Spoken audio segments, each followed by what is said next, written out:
It is Monday, July 6th, 2026. Hi, everybody. Gary Stocker back with yet another podcast episode of This Week in College Viability. And of course, each week we talk about the financial health and viability of both public and private colleges with data and with details, perspectives, and even applications we've developed offered nowhere else. And of course, I'm sitting in front of my Blue Yeti microphone and using the smooth running Riverside.fm podcast site.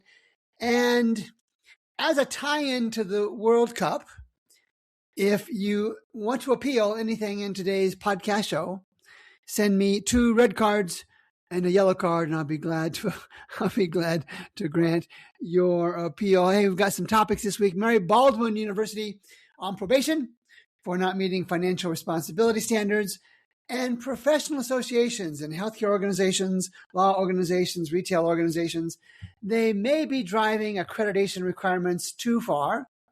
And we also have, finally, we have threats of more college closings, have colleges and students worrying about how to save themselves. We'll talk about that. And what about leading with price in college? You could be just like Walmart or Target or Costco or used car salesman, and plus stories added just this morning, and layoffs and cutbacks. Even in a holiday week, we had some. Layoffs are inevitable at Temple as the school looks to cut $60 million, the president says. Temple President John Fry said some reduction in force is inevitable as the university looks to make budget cuts to offset a projected $85 million deficit for 26-27. Susan Snyder at the Philadelphia Inquirer had the story.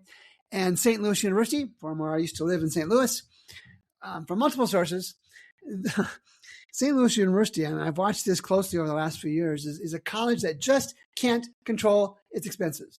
They did some cutbacks back in 2024, and in the last couple of years, fiscal years 2024 and 2025, it has been spending some $55 million more in its adjusted in operating revenue, more than $55 million more, essentially more expenses and revenues.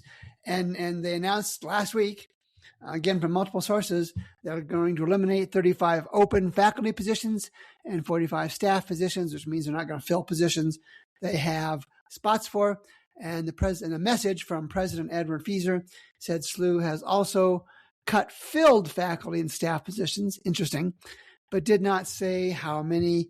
It continues from private college to private college to private college. Page 2, Mary Baldwin University on probation for allegedly not meeting financial responsibility standards from its accreditor.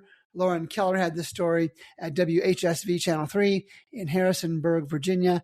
And here's the essence of the story for Mary Baldwin University. Of course, you know me, I'm going to go to the data. And we show that the value of the organization has dropped to negative.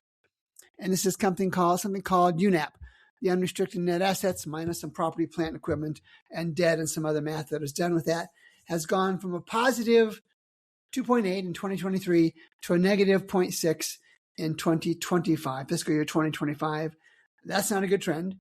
We're going to also look at their student enrollment.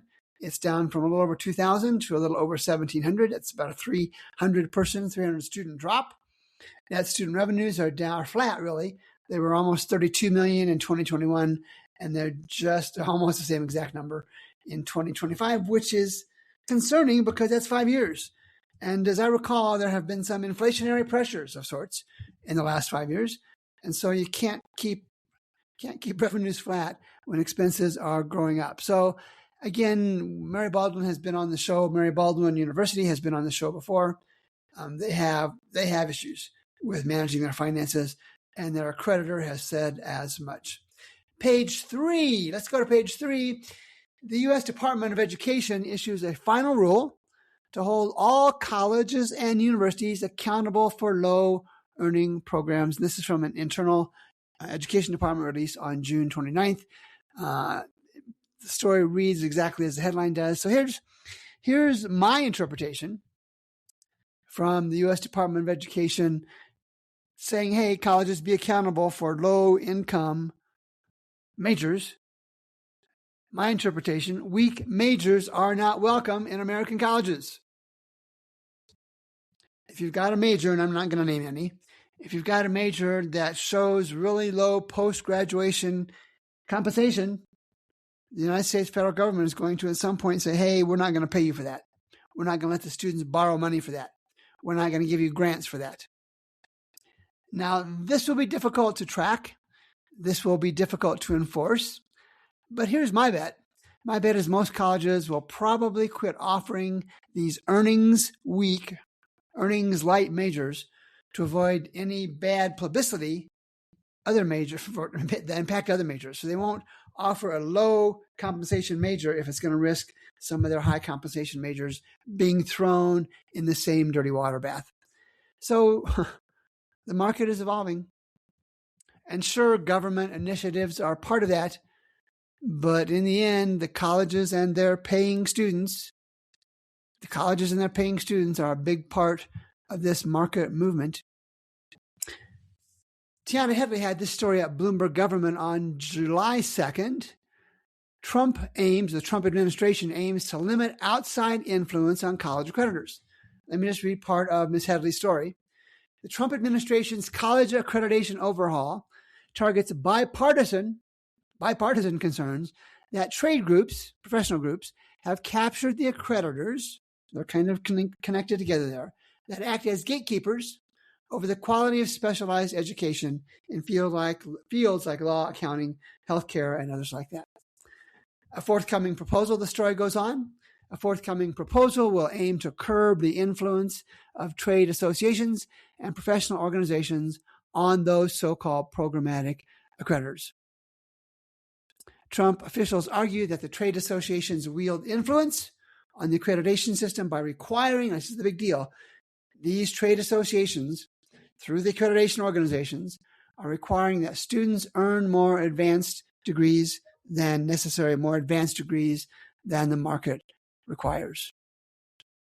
And finally, not in the podcast, but finally, as in a headline, threats of more closings have colleges and students worrying, both colleges and students, worrying about how to save themselves. Campus shutdowns are spurring everything from lawsuits to tuition compensation funds to virtual reality remembrances. That was for a college up by Chicago, Trinity Christian, I believe it was. Somebody did a virtual reality remembrance video for that to remember that college in the decades and centuries that followed. This overall story is from John Marcus at Hechinger on July 5th. And effectively, the summary is the federal government, are speeding up the merger and acquisition process, not making it so burdensome so that when colleges want to get together to form a business relationship, they can do it more quickly. And in 22 states, and I did not know this till I read this story from John Marcus, 22 states make colleges pay into a tuition recovery plan. Interesting, and I'll keep my eye on that. And let's go to Massachusetts, a frequent flyer on the show. And I've talked about this before. 26 private colleges have shut down since 2014 in Massachusetts. And there's a law, I think it's called the Farm Law, now requires private colleges in Massachusetts and universities to provide financial reports to anyone who wants to see them. The line is not long. Regulators have been conducting annual reviews to determine and publicly disclose, and I'm going to take issue with that because the public disclosure is buried deep on websites. Public disclosure whether institutions are at imminent likelihood of failing. This is in Massachusetts, been in effect since 2018 when Mount Ida closed there on very short notice. And for those that listen to the show regularly, Hampshire and Anna Maria College closed just in the last couple of months. They're in Massachusetts. The law is not working. For whatever reason, the state of Massachusetts is not sharing with the public an easy to follow format that, hey, college is in trouble, or this college is in trouble. So you can't, again, I've said this before and I'll say it again, you can't trust state education departments. You can't trust accreditors. You can't trust colleges to provide the kind of transparent information that students and families primarily need, and even faculty, staff, and communities in a secondary fashion. They need, what is needed is what I'm here for. is unbiased companies like College Viability and Perspective Data Science and Mark Salisbury's Tuition Fit and a few others to provide the information that's easy to find. Yeah, you might have to pay a couple bucks for it, but it's easy to find and is well worth a small investment to make sure that the college you're looking at is going to be around for at least 4 years. It's important, and I will continue to beat on this topic for a long, long time. Virginia, not the girl, but the state, Virginia and Ohio, join an effort to design a 3-year bachelor's degree. Ben Unglesby had this story on June 29th at Higher Education Dive. And the subheading reads, while some say such degrees could increase college affordability, two groups blasted them as stripped-down curriculum that prioritizes speed. I'll let you guess what stakeholder in higher education is saying that 3-year bachelor's degrees are not a good idea. And I'll ask and answer the question. Yeah, you just have to love. Sarcasm, I guess. You just have to love college faculty. Their representatives have made this response to this proposal that 2 states looking at the 3-year bachelor's degree, leaders of the American Association of University Professors and the American Federation of Teachers spoke out against the state approval of those degrees, as well as 3-year programs in general. They say, and that's these two organizations, that greenlighting this threatens academic integrity by substituting for a comprehensive education a stripped-down curriculum that prioritizes speed over essential intellectual development. This is from AAUP President Todd Wolfson and AFT President Randy Weingarten. They said that in a joint statement. Wolfson and Weingarten argued that a shorter bachelor's degree pathway was the wrong, now listen closely, was the wrong way, wrong tool to reduce college costs. Instead, don't fall out of your chair here. Instead, they are advocating, Wolfson and Weingarten are advocating for expanding the Pell Grant and other federal and state programs. This is my true sarcasm alert. Be ready. The teachers, the faculty organizations want expanded revenue. So when you read that, it's give us more money. All they want is more money to pay faculty. And that's a representation. I understand that, but that's not a fix. And it's too predictable. Probably not even a story I should have had on the show. And I guess I wonder if I think about this. I wonder if someone suggests 12-month college from August through July, something like that. I wonder if someone suggests 12-month college, if faculty organization will say, hey, that's too hard. Oh, I should have done sarcasm alert for that one also.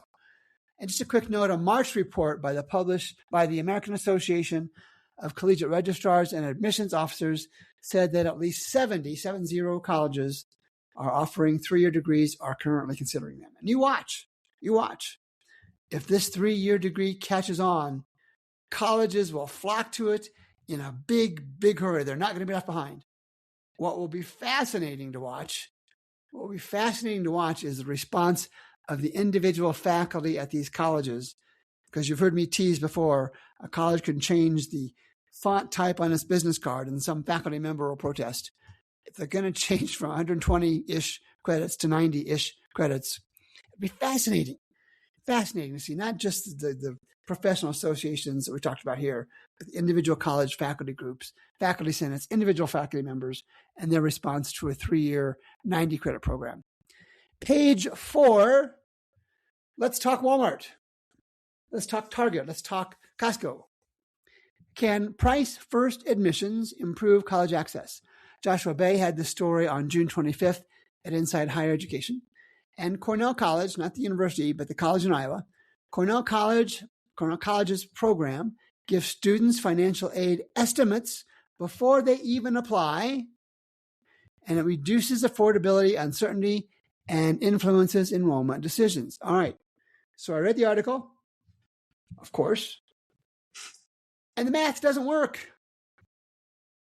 The math from this story by Joshua Bay doesn't work. I don't know what I'm missing. So here's a paragraph from this story. During the program's first year, Cornell College sent an estimated unsolicited 20,000 financial aid projections to prospective students. College officials said nearly 1/5 of the incoming fall 2026 class committed to Cornell after receiving a Save Your Seat estimate, that's the name of the program, suggesting that earlier cost information may play a significant role in students' college decision making. Well, you know me, I go to the data. So let's do the math on this. So 20,000 students got this. They said 1/5. So let me count my fingers and toes. 1/5 is the same as 20%. 20% of 20,000 unsolicited students is 4,000, right? 20% of 20,000 is 4,000. So I checked the Cornell College IPEDS data, and this college in Iowa averages about 1,000 total FTE students over the past 8 reported years. Yet if the math is correct here, 4,000 students will show up this fall. I don't know where the beds are going to be for all those. I even put a new battery in my calculator. That should have been sarcasm alert also. Got the same results. And I saw somebody, I posted this on LinkedIn as well. Somebody tried to explain the math to me, but I still think I'm right. I still think they didn't check the math on this to Cornell College's actual enrollment. But hey, if I missed something, let me know. You can reach me at Gary at collegeviability.com. Let's do a wrap. Somebody once said words matter. Words matter. I assume somewhere, someplace, sometime, somebody also said numbers matter. And while the inside higher ed story that I just talked about is probably just a misunderstood point trying to be made, there are many numbers that students and families and other college stakeholders should make a priority. And I'll give you a few. The enrollment trend. Don't look at a college's press release this summer saying, hey, our applications are up, which means nothing. Our enrollment is up, which means not much until we actually see who shows up. Look at the enrollment trend. Look at the full-time enrollment trend over a 5 to 10 year period. And please look at the 4-year graduation rates. If a college is graduating less than 50% of its students in 4 years, ask them why until they give you an answer. Ask them what they're doing to fix it. And ask them how long it will take to get it so that more than half the students graduate in 4 years. Look at their endowment. If you're not familiar with what an endowment is, it's kind of a savings account. It's a lot more complex than that, but that's the rainy day fund. Again, a gross simplification. That's the rainy day fund for a college. If it's not at least 50 million, that's not good. That shows that college does not have the expertise, the experience, or the resources, or the support to generate a bare minimum of an endowment. And I would add to that something that nobody's tracking but me, I think, and that's completed majors. And I've used this example on the show before. If your child is interested in journalism, go to our completed majors app at collegeviability.com and see how many journalism majors completed that degree at that college in the last year, the last 4 years, depending on the app version. If it's a small number, be careful. If it's less than 10, if it's less than 5, be really, really careful, because low completion majors, that's different than low enrollment. Low completion is exactly what it is. If those numbers are low in this day and age, that's the kind of majors that colleges are closing week in and week out. And I lead off each podcast with closures and layoffs. Be careful. And we provide all those. We provide information on all of those in the College Viability Inspection Report and the soon to be released My College Decision Lens. And I saw yet another higher education prognosticator. I think maybe that's what I am too. Just this morning, restate something I've been saying for about 2 years. And this person said there appears to be an enrollment trend, an enrollment market move to brand name public colleges. Now, if you listen to the show regularly, you've heard me say this many times before. Now, I don't know the names of the people who listen to this podcast. I don't know that I can find that out unless somebody tells me. But I do know that a couple thousand per week download it. And I'm happy. I'm happy to see yet another one of my predictions make it into the words from another mouth. Happy to provide help. Happy to share my thoughts, and if you want to take them, run with them. But here are some more words to add, and I'm not the only one saying this. Higher education is a market in decline. I look at the numbers almost daily, and it is impossible. It's impossible to see any way out for this industry, for this higher education industry, outside of significant, mind-boggling consolidation, closures, mergers, and other versions of partnerships. It's going to happen. Can't give you a date. It's just too tough. But I will tell you it's sooner rather than later. Don't fall out of your chair if it starts to happen this summer and this fall. So, hey, let's call that a wrap on this episode of This Week in College Viability. I'm Gary Stalker at College Viability. Thanks, as always, for listening. I'll be back next Monday.